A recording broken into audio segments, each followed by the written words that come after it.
Vamos ouvir agora o evangelista Anderson Mariotto nos falando a sua gloriosa palavra. Lembrando aos irmãos que Deus tem levantado também o Anderson, ele é policial militar na ativa e foi promovido agora recentemente a capitão e tem sido uma bênção aqui para a nossa cidade e também para a nossa igreja. Louva a Deus pela vida deste filho abençoado que Deus também nos tem dado aqui. Por favor, Anderson.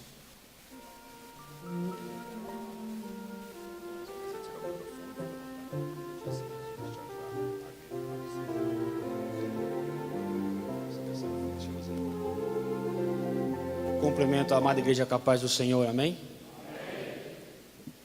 Irmãos, muito feliz por estar aqui, mas confesso aos irmãos que não me julgo ser o mais apto para estar aqui à frente, principalmente numa escola para obreiros, mas como o pastor assim nos chamou, e em submissão a Deus e submissão ao pastor, nós estamos aqui pela graça do Senhor Jesus. Já peço que os irmãos estejam intercedendo por mim aí, para que possamos cumprir com mais essa missão que nos foi confiada, amém?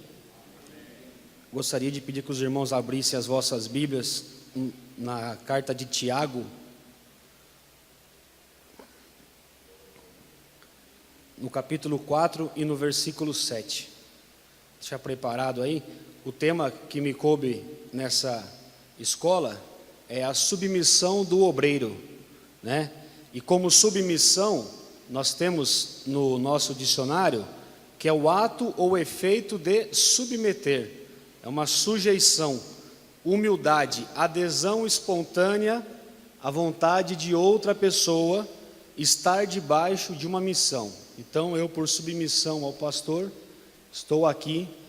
Esse é o significado da palavra. Então lemos em Tiago capítulo 4 e versículo 7, somente a parte A do versículo. Sujeitai-vos, pois, a Deus. Amém.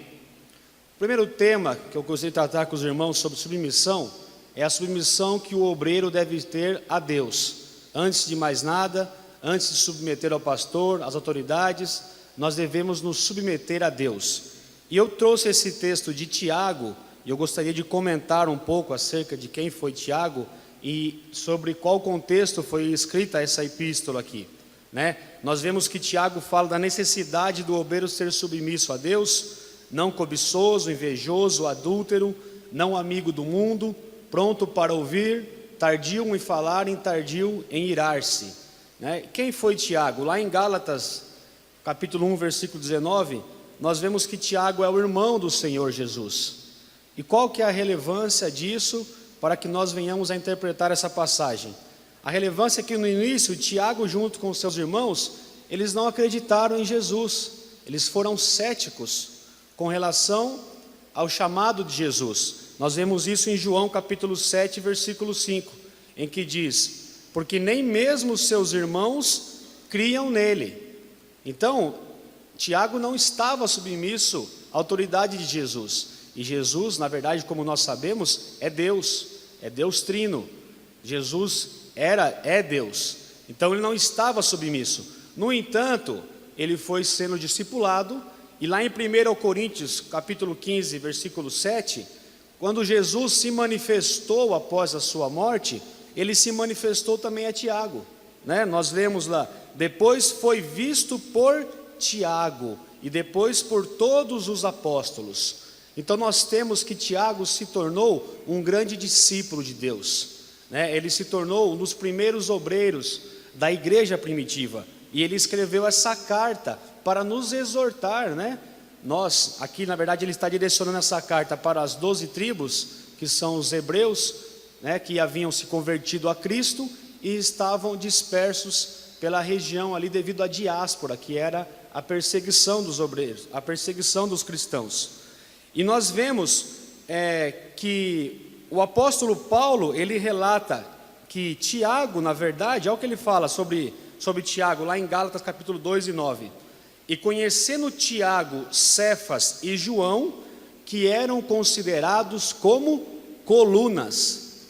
Portanto, Tiago, segundo o apóstolo Paulo, ele era um dos colunas da igreja primitiva.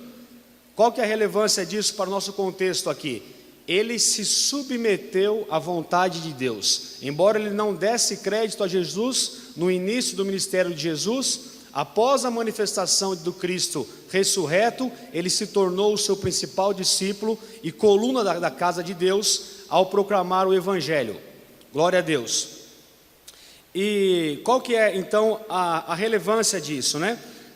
Tiago, ele se apresenta nessa carta: eu, Tiago, servo do Senhor. Servo, a palavra servo aqui, nós podemos entender como aquele, não escravo, né? Mas sim como aquele que serve por vontade própria. Lá no livro de Êxodo, capítulo 21, nós vemos que durante 7 anos que o hebreu era escravo, depois do 6º ano, no 7º ano, ele era colocado em liberdade. Mas ele tinha uma opção. Qual era a opção? Se ele amasse ao seu senhor, ele poderia pedir para ficar sob a submissão do seu senhor. E para isso ele teria a sua orelha furada. Portanto, Tiago está dizendo: olha, eu sou um servo de orelha furada. Eu sirvo a Deus. Eu sou submisso a Deus. E isso é uma característica que os obreiros têm que ter. Essa submissão integral à vontade de Deus. Para acrescentar mais aqui no nosso contexto, eu estudei, e o historiador Egésipo identificou Tiago, né? Esse Egésipo era um historiador da época dos cristãos, logo no início da igreja cristã, Tiago como sendo o justo, pela sua obediência à lei e devoção à oração. Segundo esse estudioso, os seus joelhos de tão calejados pareciam joelhos de camelo. Então nós vemos aqui que Tiago realmente se converteu verdadeiramente e tornou-se como coluna na casa de Deus. E ainda para finalizar, Tiago diz em capítulo 1 e 22: sede cumpridores da palavra e não somente ouvintes. Outro ponto importante que Tiago nos destaca: nós temos que ouvir a palavra de Deus, ser submisso a Deus, mas também cumpridores da sua palavra. Não basta apenas ouvir a palavra e não viver a palavra de Deus em nossas vidas. Glória a Deus. Então esse é o primeiro ponto que nós trouxemos aqui na lição. Eu conversei com o pastor, não tenho experiência com escola bíblica, e quando ele me passou o texto, eu coloquei alguns contextos da submissão do obreiro, né? Então, o primeiro ponto que eu trouxe é a submissão a Deus. E o segundo ponto que eu trouxe é o exemplo de submissão de Jesus. Nós vemos que o obreiro deve ser submisso a Deus. E qual foi o exemplo que Jesus nos deu de submissão? Eu peço que os irmãos abram em Filipenses, capítulo 2, do versículo 5 ao 8.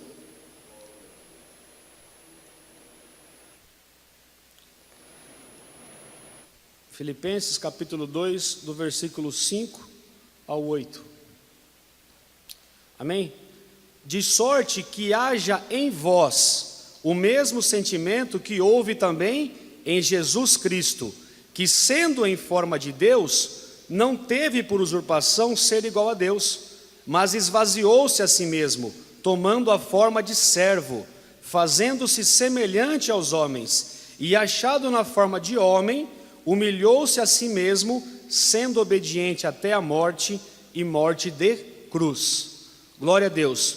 Nós vemos aqui nessa epístola de Paulo, à igreja de Filipe, né, escrita talvez, segundo a maioria dos historiadores, durante o cárcere de Paulo em Roma, que Paulo ele tinha uma certa afinidade com Filipe, né? Ele tinha um certo amor diferencial por Filipe.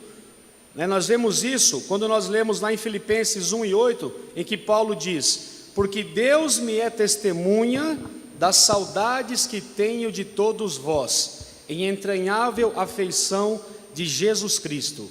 Filipe foi a primeira cidade no continente europeu onde Paulo esteve e onde se instituiu a primeira igreja, né? Ele teve aquela visão lá: passa a Macedônia e ajuda-nos. E ele, passando a Macedônia, chegou a Filipe, e ali foi muito bem recebido, e ali ele instituiu a igreja. Então ele tinha uma certa familiaridade, porque aqueles irmãos apoiavam muito o ministério dele, né? Alguns estudiosos dizem que ali em Filipe havia muitos soldados romanos que eram aposentados e moravam ali. Então era um povo gentílico, né? Eram os gentios que estavam ali e que apoiavam muito a Paulo. Só que eles estavam sofrendo perseguição.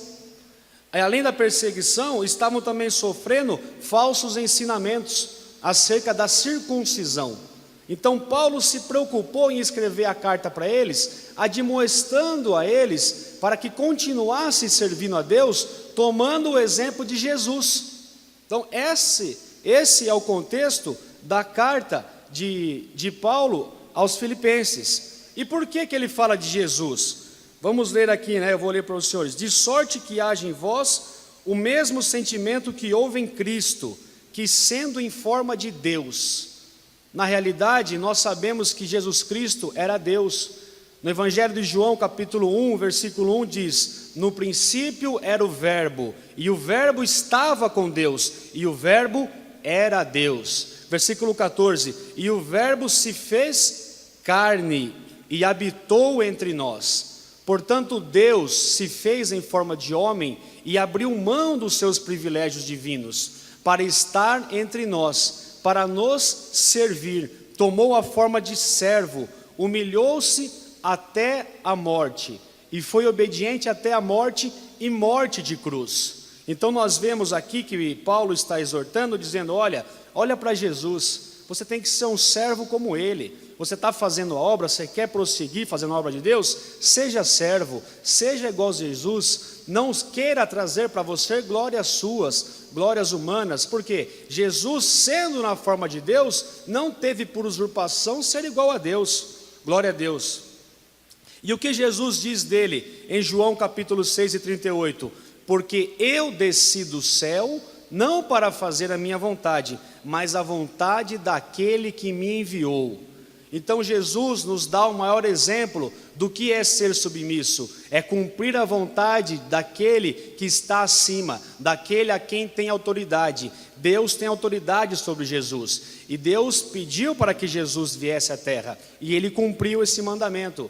E Paulo usa isso para exortar a igreja, para que continue seguindo na mesma humildade, na mesma obediência com que Jesus obedeceu ao Pai. E ele se fez maldito por nós, né? É importante que nós entendamos isso.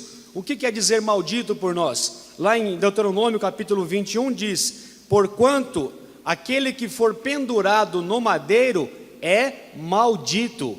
A lei asseverava que quem morresse no madeiro era maldito. Como é que um Deus manda o seu filho sair da presença dele, deixar a glória dele, tomar as formas de um servo, descer à terra, morrer por pecadores e ainda tornar-se maldito? E o seu filho obedeceu. Glória a Deus. E por isso nós temos salvação.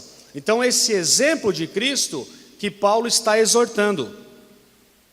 E Jesus, quando esteve aqui na terra, deixou ainda mais um exemplo, que eu gostaria também de deixar para os irmãos aqui, nesse contexto. Quando ele lavou aos pés dos discípulos, ali ele se humilhou perante os homens.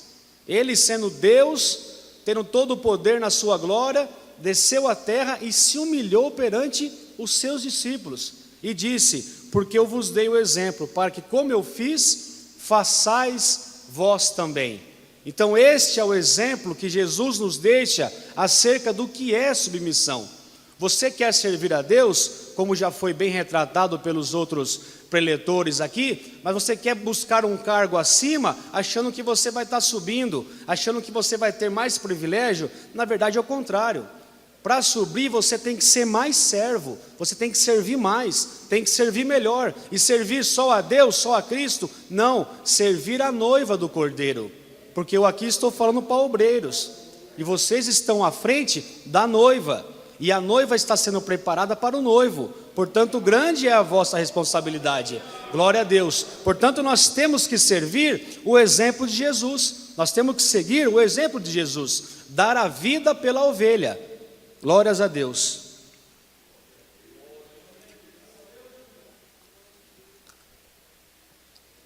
O terceiro ponto da submissão que eu trouxe para os irmãos é a submissão do obreiro a seu pastor. Lá em Hebreus capítulo 13 e versículo 17, por gentileza, os irmãos me acompanhem.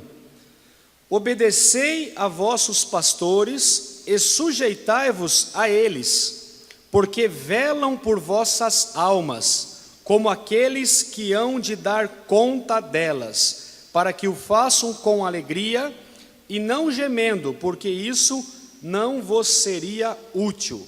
Glória a Deus. Nós vemos aqui que o autor anônimo, o autor humano anônimo, porque não se é atribuído a ninguém essa epístola, mas sabemos que ela foi inspirada pelo Espírito Santo, ele está também direcionando essa carta para os judeus que se converteram ao cristianismo e também estavam espalhados devido à diáspora. Nós temos aqui que essa carta tenha sido escrita por volta do ano 60 depois de Cristo. E esses judeus também estavam sofrendo devido à sua conversão. Por quê? Abandonaram a lei mosaica. Os irmãos sabem da história de Saulo de Tarso, que foi um grande perseguidor dos cristãos da igreja primitiva. E aqueles judeus que se converteram estavam sofrendo essa perseguição. Portanto, esse escritor anônimo, ele redige essa carta aos hebreus, exortando eles para quê? Para que eles obedeçam aos seus pastores. E qual o contexto que nós podemos traçar aqui? Na verdade, nós podemos traçar um paralelo com a história do Êxodo, no qual Moisés guiou o povo pelo deserto para chegar até a terra prometida. E os pastores aqui, na verdade, é o mesmo guia conduzindo o povo de Deus à terra prometida, só que não mais a Canaã terrestre, mas sim a Canaã celestial, a Sião que desce dos céus. Então esse é o contexto aqui. Nós estamos falando com os pastores, e algumas traduções falam de guias, As traduções mais antigas falam guias, aqueles que conduziam o povo. E nós vemos que lá no livro de Êxodo, havia o que entre o povo, quando eles saíram da casa da servidão, quando eles deixaram o Egito, eles começaram a murmurar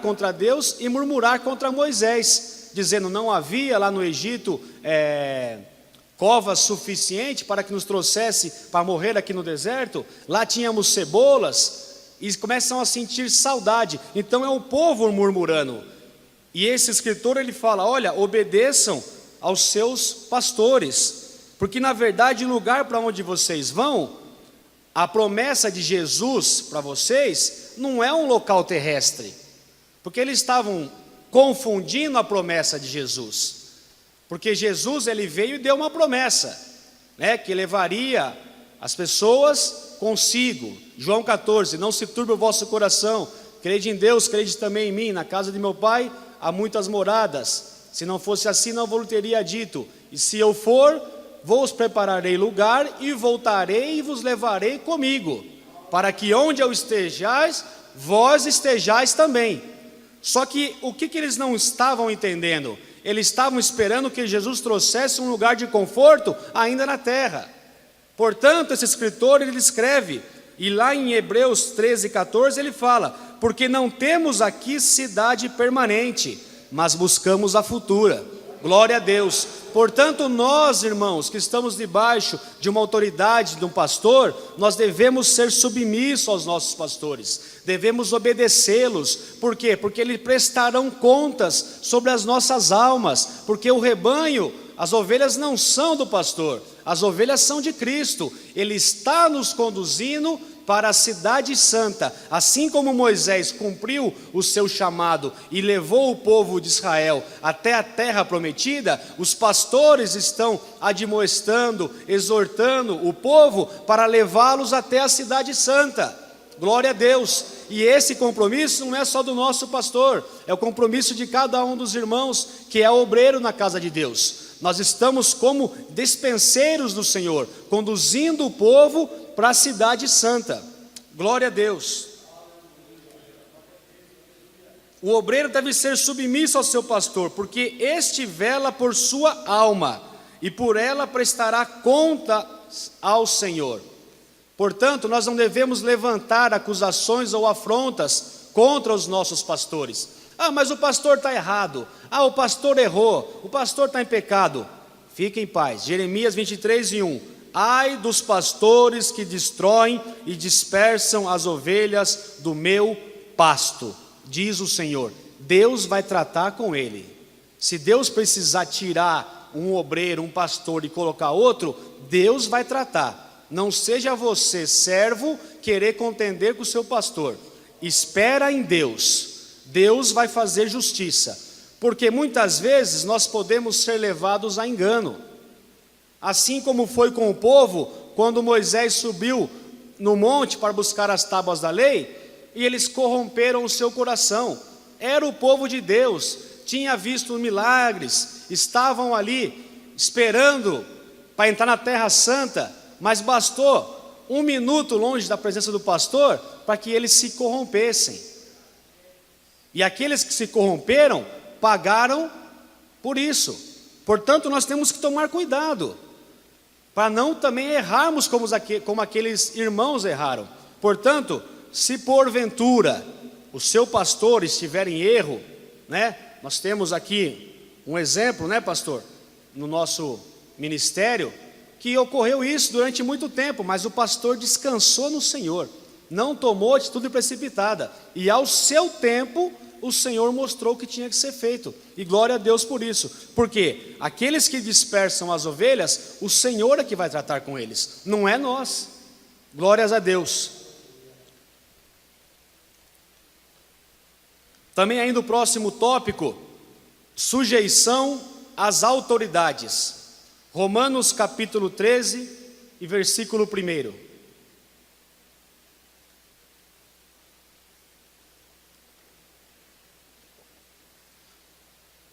Toda alma esteja sujeita às potestades superiores, porque não há potestade que não venha de Deus, e as potestades que há foram ordenadas por Deus. Glória a Deus. O apóstolo Paulo, ele escreve essa carta aos romanos, né, aqueles que se converteram a Cristo e estavam em Roma, portanto, aos santos de Roma, na verdade, advertindo o povo sobre as suas responsabilidades na vida civil, dentre outras coisas. Então essa carta é uma carta que nós dizemos que ela é atemporal, é uma carta que se aplica para a igreja em todos os seus períodos, é uma carta que trata sobre pecado, sobre lei, julgamento, destino humano, fé, obras, graça, justificação, plano da salvação e também a cidadania cristã e a retidão moral das pessoas. Portanto, é uma carta que tem muito conteúdo para a igreja de hoje. Inclusive, ela já foi tema algumas vezes da nossa escola dominical. Portanto, os cristãos aqui, segundo Paulo, eles devem estar debaixo da autoridade. Por quê? Poderia-se haver naquela época, os novos convertidos aceitando a Jesus, se revoltar contra Roma. Por quê? Porque Roma dominava sobre Israel.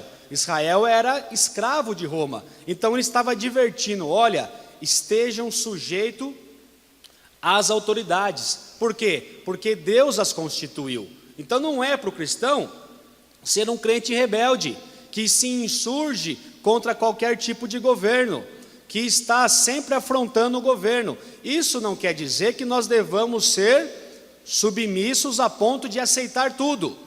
Nós temos visto agora, tramitando lá no Senado, na Câmara dos Deputados, algumas leis que vão contra os princípios cristãos. Para isso nós temos que nos levantar, porque isso vai contra a igreja, e nós não podemos deixar que isso ocorra. Portanto, devemos orar e fiscalizar as nossas autoridades, mas não devemos ser crentes rebeldes, crentes que se insurgem contra o governo. Por quê? Lá em Provérbios capítulo 8, versículo 15 e 16, por mim reinam os reis e os príncipes decretam justiça, por mim governam príncipes e nobres, sim, todos os juízes da terra. Portanto, quem instituiu os príncipes, as dominações do mundo, foi Deus quem instituiu. Portanto, nós devemos ser submissos. Portanto, o crente que se converte, né, nós temos por vezes aqueles irmãos que já foram mais iracundos, né? Mais nervosos, mais bravos, que se convertem e querem usar a espada de Deus para brigar contra as autoridades. Eu inclusive abordei uma vez recentemente um crente, que se dizia crente, mas eu acho que ele tinha que se converter de novo. E ele ia ter o carro apreendido, e ele desceu com a Bíblia pregando para mim, dizendo que Deus ia trazer juízo sobre a minha vida. Eu falei, irmão, você não pagou o licenciamento, se eu não fizer é prevaricação. Daí eu falei para ele, está com a Bíblia na mão, eu falei, abre Romanos 13. Aí ele começou a ler, só que ele abriu em outro trecho. Então ele usou de engano comigo ainda. Mas glória a Deus, Deus vai tratar com ele. Então nós devemos, irmãos, estar sujeitos às autoridades. Nós não podemos sair, por exemplo, um irmão que dirige uma congregação numa cidade, se levantar contra o pastor, ou fazer aquelas campanhas contra autoridades da cidade. É lógico, se elas estiverem indo contra os princípios de Deus, nós temos que lutar contra isso, mas na forma legal, porque ao servo do Senhor não convém contender, mas ser humilde e manso para com todos. Glória a Deus. 1 Pedro capítulo 2, versículo 13, sujeitai-vos vós, pois, a toda ordenação humana, por amor do Senhor. Então é por amor do Senhor que a gente submete à ordenação humana. Foi Pedro quem disse isso, quer ao rei, quer como ao superior. Glória a Deus.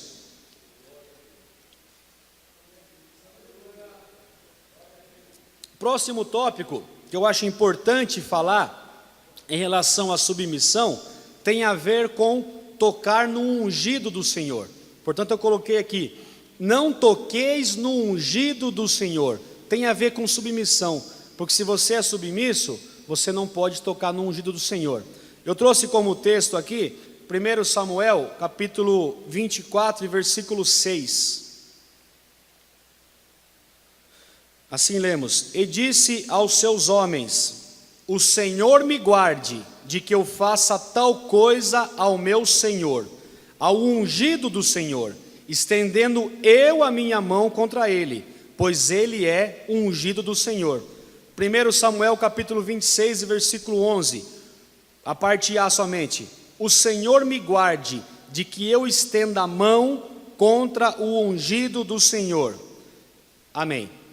Então nós vemos aqui nesse trecho que Saul estava perseguindo Davi para o matar, porque ele estava sendo atormentado por espíritos imundos e havia se afastado da presença de Deus.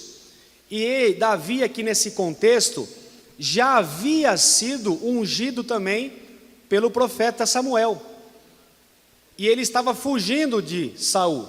E por 2 vezes o Senhor entregou Saul na mão de Davi.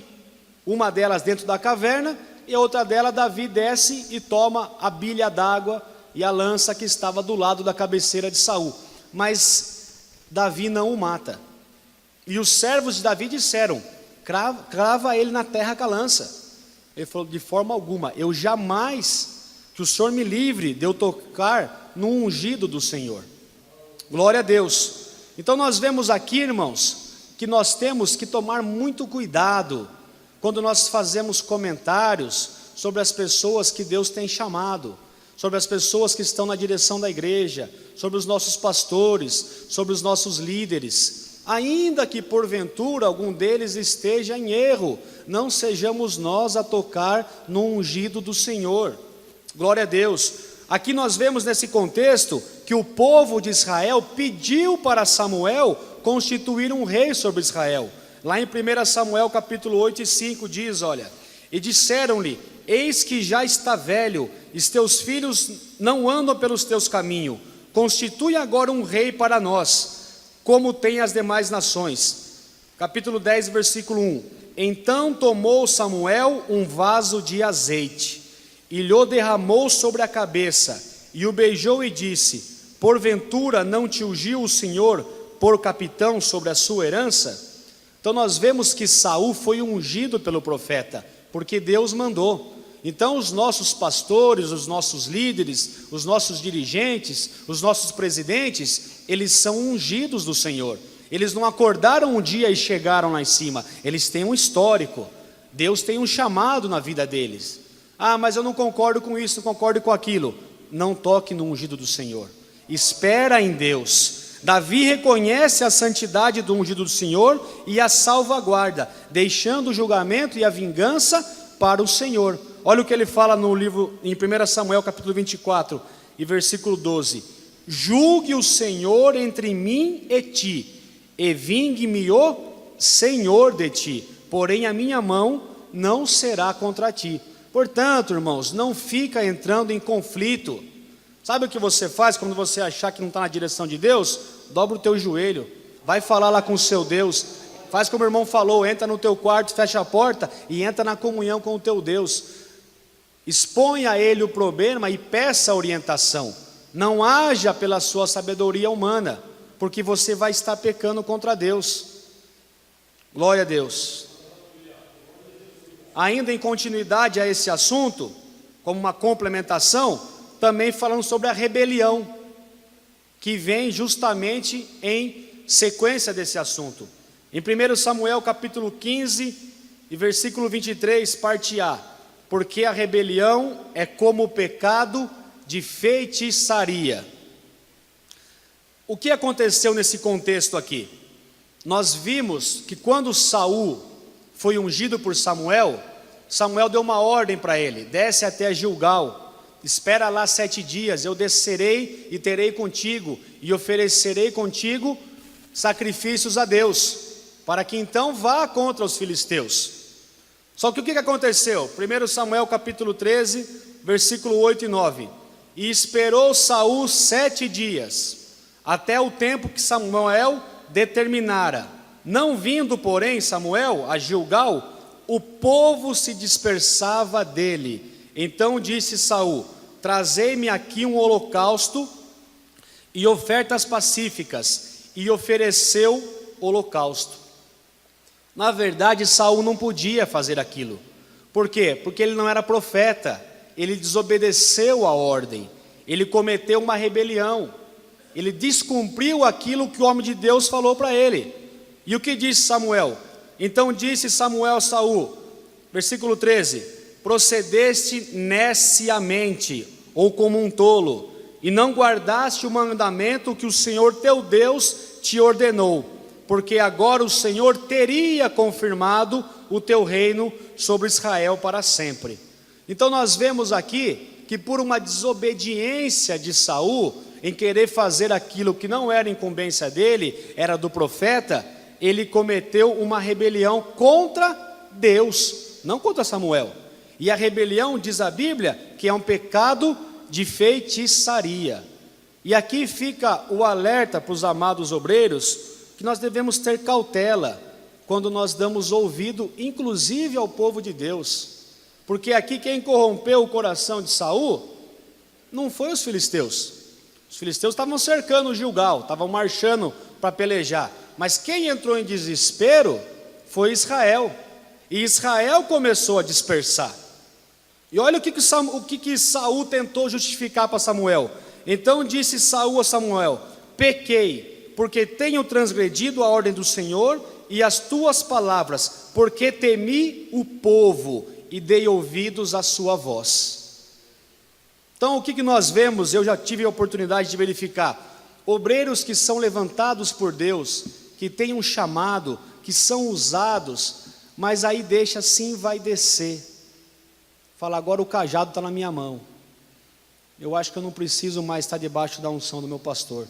Já tenho condições de marchar sozinho com a minha tribo aqui. E aí ele comete a rebelião. E aí ele divide o reino. E essa divisão do reino, está escrito aqui, é feitiçaria. Portanto, os amados obreiros que estão fazendo a obra do Senhor, que estão sendo usados por Deus, que têm a unção do Espírito Santo sobre a sua vida, que são submissos a Deus, que obedecem e cumprem a submissão de Jesus, não se deixem ensoberbecer. Não deixe o povo chegar em você, você é um grande pregador. Não queira ser um grande pregador, seja um pregador de grandes palavras apenas, porque as palavras não são suas, é o Espírito Santo que nos concede, é de graça. Você vai recebendo e vai passando. O pastor falou, é um canal, desce, passa por você e vai para o povo de Deus. então você é instrumento, você não é nada. Deus te constituiu pela graça, pela misericórdia, mas não é para você se ensoberbecer. Não deixa isso subir ao seu coração, querido irmão, para que você não venha pecar perante Deus, e para que não ocorra com você coisa horrenda, que está em Apocalipse 22:15, mas ficarão de fora os cães e os feiticeiros. Portanto, aqueles que dividem a igreja, aqueles que fazem a rebelião, são equiparados a feiticeiros. E o apóstolo João, na sua revelação de Apocalipse, falou: olha, esses ficarão de fora. Ficarão de fora da onde? Da cidade santa, aquela que está prometida somente para os justos, aqueles que vão morar com o Senhor.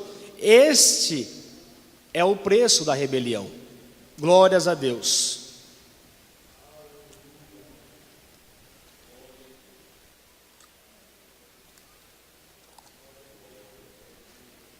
Nós devemos ajudar o nosso pastor, estar ao lado dele, pelejando com ele pelas batalhas, assim como foi Arão e Hur. Arão e Hur estiveram com Moisés, porém Moisés estava com as mãos pesadas, clamando a Deus enquanto Josué batalhava. O que Arão e Hur fizeram? Sustentaram a mão de Moisés e colocaram uma pedra debaixo dele, para que ele pudesse estar intercedendo até o pôr do sol. Essa é a função do obreiro.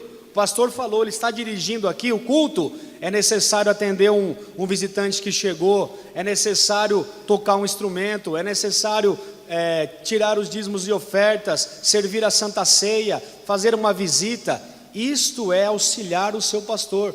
Por isso que nós temos que estar prontos. Os irmãos que estão servindo nas congregações, ajudem os seus pastores, os seus líderes das congregações. Por quê? Porque o fardo é pesado, meus irmãos. É difícil conduzir o povo de Deus. Nós temos que estar em comunhão e necessitamos um dos outros para nos auxiliar. Portanto, esteja ao lado do seu pastor, assim como esteve Hur e Arão. Não questione o seu pastor. No mesmo contexto, lá em Êxodo 17, 9 e 10, disse Moisés a Josué: escolhe-nos homens e sai e peleja contra Amaleque. Amanhã eu estarei sobre o cume do outeiro, e a vara de Deus estará na minha mão. Olha o que Josué falou: e fez Josué como Moisés lhe dissera.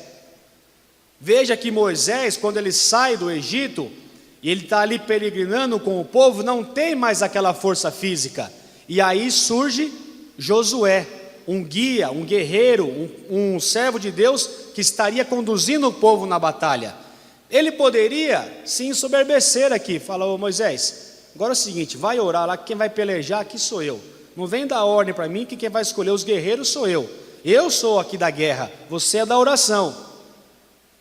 Quantos irmãos não caíram por causa disso? Porque estão fazendo a obra, estão tão envolvidos com a obra lá, que esquecem de dar satisfação para o seu pastor, esquecem de receber conselho do seu pastor, não aceita a ordenança do seu pastor. Mas Josué não, ele foi e fez como Moisés lhe dissera, e o resultado foi o quê? Vitória de Israel sobre os amalequitas. Então nós temos que ser obedientes e não questionar os nossos pastores, honrar o pastor e ser humilde na obra. O que isso quer dizer? 2 Samuel capítulo 12, 26 a 28. Os irmãos podem abrir por gentileza para me acompanhar. 2 Samuel capítulo 12, do versículo 26 a 28. Ora, pelejou Joabe contra Rabá, dos filhos de Amon, e tomou a cidade real. Então mandou Joabe mensageiros a Davi, e disse: pelejei contra Rabá, e também tomei a cidade das águas. Ajunta, pois, agora o restante do povo, e cerca a cidade, e toma, para que tomando eu a cidade, não se aclame sobre ela o meu nome. Glória a Deus. Então os obreiros que estão sendo chamados, que estão fazendo a obra, é como aqueles discípulos que Jesus mandou, eles voltaram contentes. Por quê? Sujeitaram espíritos, expulsaram demônios, curaram enfermidades. Porque são enviados de Deus, estão sob a bênção de Deus. Vai acontecer, o ministério é santo, vai acontecer com os irmãos. Vocês vão pregar, almas vão se converter, vocês vão impor as mãos, vai descer o Espírito Santo, vai haver curas, milagres. Mas não esqueça de dar a honra ao seu pastor, assim como Joabe fez. Se houve uma grande conversão, um grande avivamento na sua igreja, vai ter um grande trabalho, chama o seu pastor. Ele é o presidente, ele é o dirigente, ele está com responsabilidade espiritual sobre a sua vida e sobre aquela igreja também. Portanto, você não está sozinho, companheiro. Isso daqui é uma unidade. Você tem que estar ligado ao seu pastor. Não simplesmente para ficar bajulando o seu pastor. Mas por quê? Porque você tem que honrá-lo. Romanos, Paulo diz, dai a cada um o que deveis, a quem tributo, tributo, a quem imposto, imposto, a quem honra, honra. Portanto, honra o teu pastor. Foi ele que te estabeleceu ali, ele vela por vós, ele vela por aquelas almas que ali estão, e ele vai te ajudar quando você precisar. Glória a Deus. Devemos também defender o nosso pastor. Muitas vezes o pastor, nas suas lutas diárias, ele sai machucado, ele sai ferido. Nós não sabemos as lutas pelos quais o nosso pastor passa, mas eu acredito que não seja fácil estar à frente de um ministério com tantas congregações que fazem parte. Portanto, nós temos que defendê-lo. E eu trago como exemplo disso o texto de 2 Samuel, capítulo 21 e 16. Irmãos, querem abrir? 2 Samuel, capítulo 21, 16 e 17.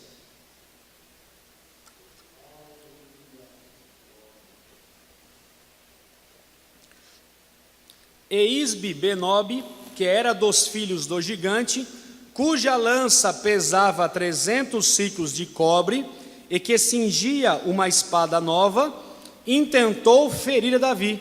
Porém Abissai, filho de Zeruia, o socorreu e feriu o filisteu, e o matou.